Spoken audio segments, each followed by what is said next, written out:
Victor Hedman, a two-time Stanley Cup champion, Conn Smythe winner, Norris Trophy defenseman, and the greatest player in Tampa Bay Lightning history, just walked into a press conference and said something no captain in this sport has ever said quite like this. Over the past couple of months, I made the decision to step away and focus on my mental health. It was not an easy decision, but it was the right one. Let that sit for a second. The captain, the franchise cornerstone, 17 seasons in one city, the man who won championships in a bubble, who's played through broken bones and torn elbows, who wore the C on his chest like it was armor. He stepped away from hockey, not because of a physical injury, because his mind needed help. For weeks, fans and analysts tried to make sense of Hedman's absence. The Lightning listed it as illness. He was seen at practice. He wasn't playing. Nobody said anything. Now we know the full picture. Hedman played only 33 games this season, by far the fewest of his career. The season started with an undisclosed injury in early November, then elbow surgery in December that kept him out for 6 weeks. He came back, made it to the Winter Olympics with Team Sweden, then got hurt in warm-ups before the USA quarterfinal. He returned to the Lightning after the Olympic break and managed 12 games before leaving again on 19th during a road win over Vancouver. That was his last game of the season. The Lightning went into the playoffs without him. They pushed the Montreal Canadiens to 7 games and lost. Hedman was at the rink. He was skating with the team during the series, but he never came back to the lineup. When asked to explain what was going on inside during all of it, he didn't hide. It's obviously a thing that's been going on for a long time, and I was trying to work through it and find ways to get around it. I wasn't able to do that. That's where the decision came that I needed to take some time and find myself again. A long time. He said it had been going on for a long time. This wasn't a breakdown that appeared out of nowhere. This was something building quietly behind the facade of one of the sport's most professional, most composed figures. And nobody saw it coming, because the hockey world isn't built to see it. Bowed heading. What Hedman said that changed everything when Hedman finally spoke at Tampa's exit interviews. He didn't just explain himself. He left a roadmap for every player watching. On being a captain and stepping away, he said, "I've always believed that being a leader means doing what's best for the team. In this case, it also meant doing what was necessary to take care of myself, so I can be the best player, teammate, husband, and father I expect to be. That's not weakness." That's one of the most mature things a professional athlete has said publicly in years. He reframed what leadership looks like. And in a sport where leadership has always meant playing hurt, playing through it, never showing vulnerability, that statement carries enormous weight. He also spoke about his therapist. And this part is worth paying attention to closely. She has no clue what hockey is. She's learning, that's kind of nice. She's not focused on me as a hockey player. She's focused on me as a person. So it's been great. She's been a tremendous help. She's one of the big reasons I'm standing here today. There's something powerful in that. A man who has spent his entire identity inside a sport finding healing through someone who sees him completely outside of it. Someone who doesn't care about his points, his Norris Trophy, or his cup rings, just him. And his message to anyone out there struggling, just don't stick with your thoughts. There are a lot of people out there that can help you. And that's what I found out. It's not too late, either. Don't stick with your thoughts. Coming from Victor Hedman, that hits differently. What makes Hedman's story even more significant is that he specifically mentioned leaning on Ottawa Senators goaltender Linus Ullmark, because Ullmark went through something almost identical just months earlier. In late December, Ullmark left the Senators after experiencing something alarming during a game against Toronto.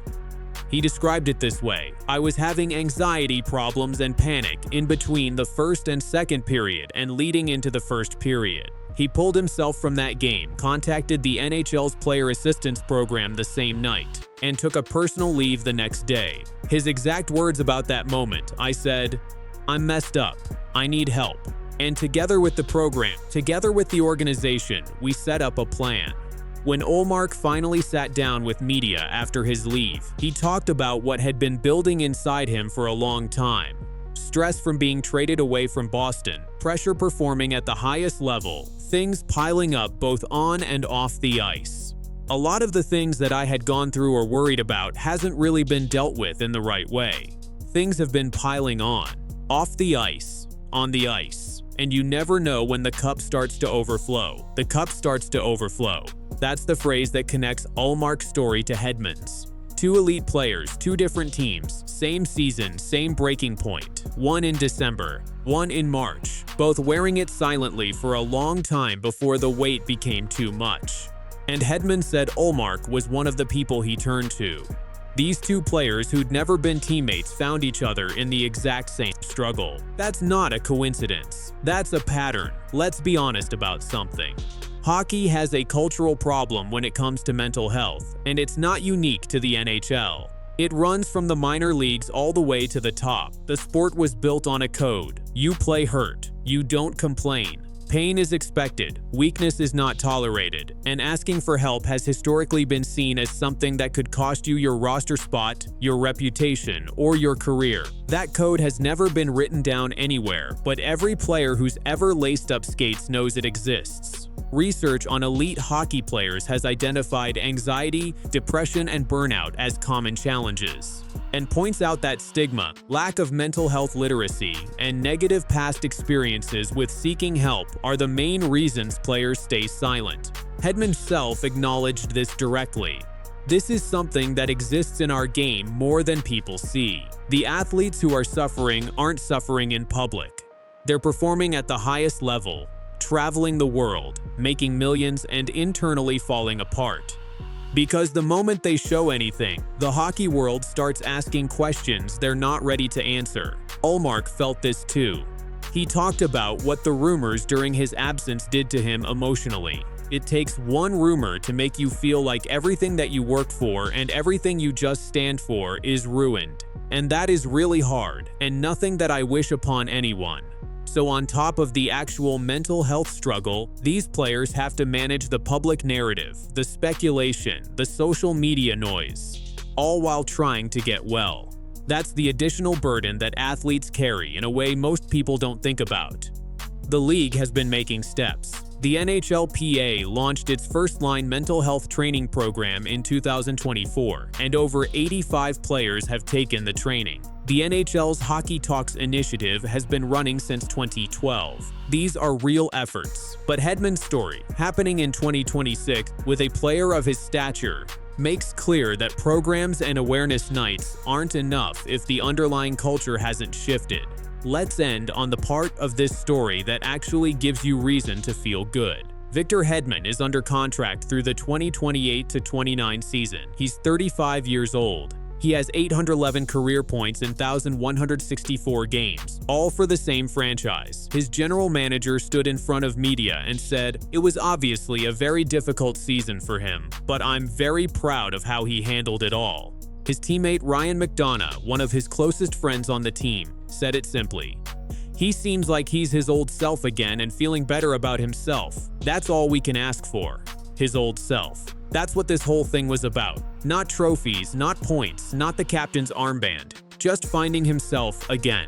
When asked about next season, Hedman didn't dodge it. He said it was tough timing, and then he said something that should matter to every Lightning fan. "I'm excited for next year."